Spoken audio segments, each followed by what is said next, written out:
Welcome back to Chris and Retro. I'm doing a early video this morning, so I woke up first thing to some news that I thought was interesting relative to what we try to cover here, and also some of the takes around the whole thing. So I want to get into this morning. I'm going to start, I guess, by the question. When will the younger generation start thinking through um, the consequences of these impulse decisions and what that actually plays out to be?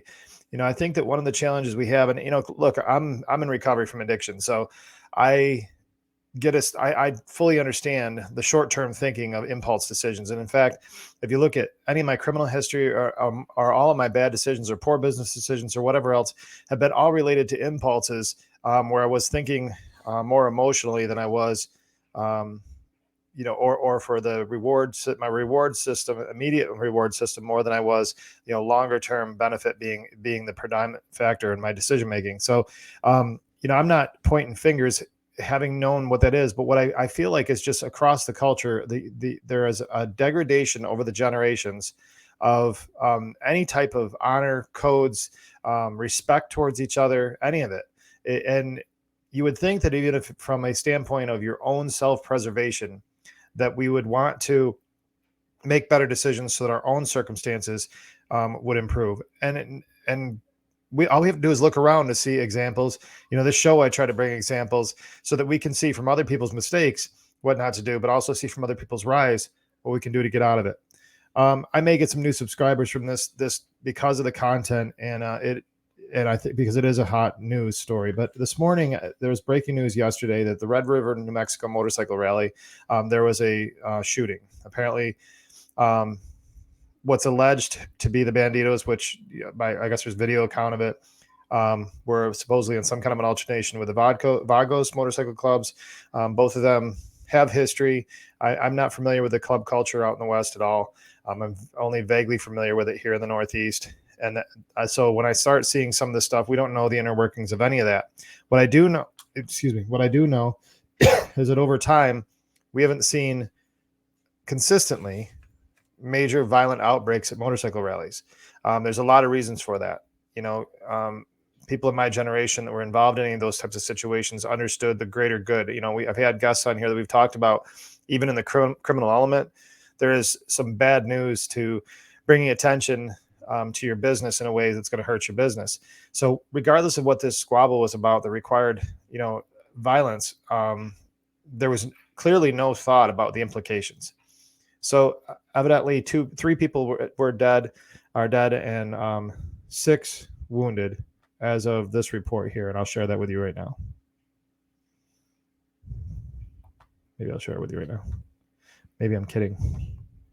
Maybe I'll get better at doing this. 3 people are dead and several more are injured. Now, we brought this to you as breaking news late last night. According to the town's mayor, Linda Calhoun, it happened along East Main Street near Cooper King Trail. She also says the shooting was gang-related, but did not say which gangs were involved. Now, we have team coverage of yesterday's shooting. Julian Paras has more on the victims involved in the incident, but we start with anchor Sasha Leninger on what we know this morning. I'm standing on Main Street. It is the main road that runs. This isn't the major point I'm going to make, but there's a couple things about what was just said there. It was quote unquote gang related. It was a motorcycle club involved. The motorcycle clubs are going to be very sensitive to the term gang because they don't want to be viewed as gangs, because the predominant portion of motorcycle clubs involved are not criminal element. They have, even when they're functioning in that 1%er environment, not all of them are committing crimes every single day. It's a large characterization to call them gang. However, there is a large influx of people that have only known street gang life that are coming into that culture. And one channel speculated on that, indicating that the younger generation coming in is known for this type of activity, and as a result would probably be a less thoughtful in terms of how they deal with their business. So I find that interesting. The other thing too is this whole, you can hear the political spin in the news already on this because of the guns. So they call the shooters gang. It's gang related, but the people being shot, victims. Not so. The fact is, if we're going to stick with their storyline, they're both gangs. if you stick with the motorcycle club, they're both motorcycle clubs. If you want to stick with this political agenda here, one's a victim, one's a gang. And I imagine this will turn into more gun conversations. Runs through the town of Red River, and just a few hundred feet behind me, you can see the flashing lights of law enforcement there. We do know several law enforcement agencies are on scene. The investigation here in the early stages, but here is what we know so far. Thousands from across the country are in town for the annual Red River Motorcycle Rally. This is the 41st year for the event, and organizers are expecting roughly 28,000 people. A shooting broke out along Main Street, killing at least 3 people and injuring 5 others. The mayor of Red River telling us police arrived on scene within 30 seconds and that this shooting involves a biker gang. About 5 o'clock, the call went out that there were shots being fired.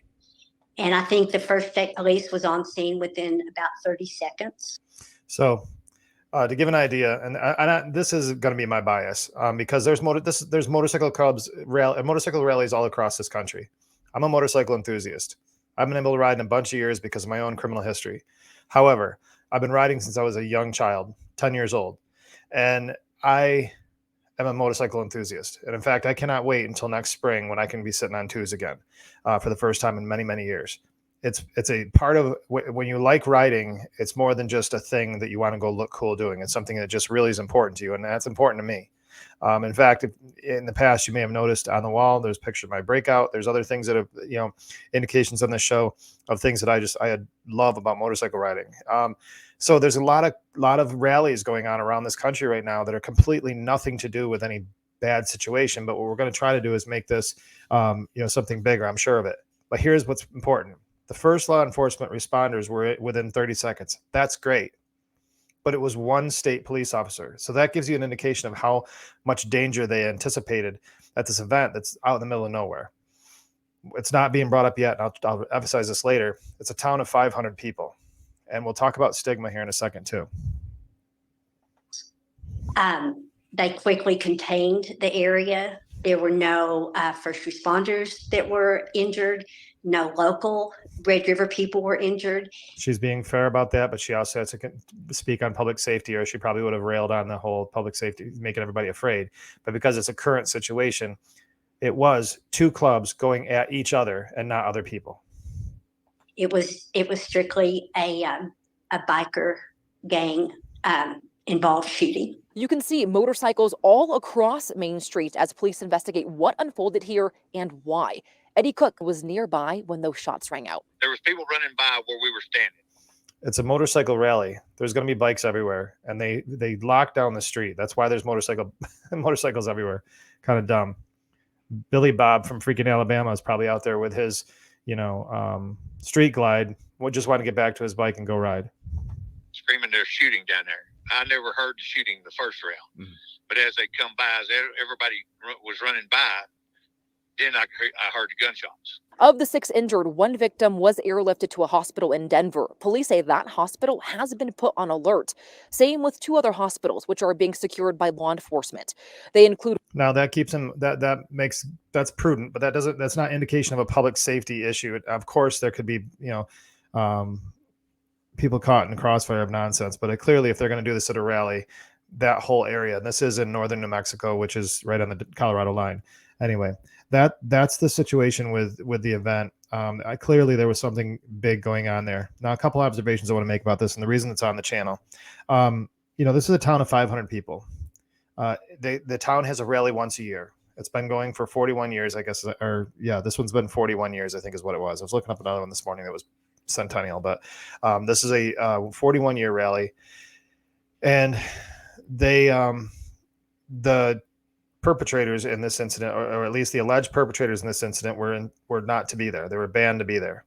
And there was no concern about them showing up. If you have one law enforcement officer that's, based on the accounts I've seen, one state trooper showing up and within 30 seconds, because there's probably one state trooper there. They had county and other law enforcement officials show up shortly thereafter. But the thing is this: if you look at up Red River in New Mexico, it really is not anywhere high populous. So the point is that generally speaking, everything was a motorcycle club rally that really wasn't expecting to have a lot of problems. And then it turns to this. Well, these high risk chances that we take, now you got a town of 500 people. that's also a ski town. You can see the ski resorts if you look at the overview of it. What's the impact on this community? You think about a town of 500 people and what a motorcycle rally like this is. One person had indicated probably $500,000 goes into this town during these few days. What does that do for all those vendors and people that choose to live a little more rural?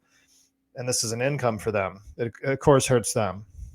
What about the riders that are non-members of anything, like myself? I'm not a member of anything. I'm a member of, Chris MC, I guess. I just like to ride. I rode with my cousin since I was really young. A friend of mine, Scott, we rode since we were really young.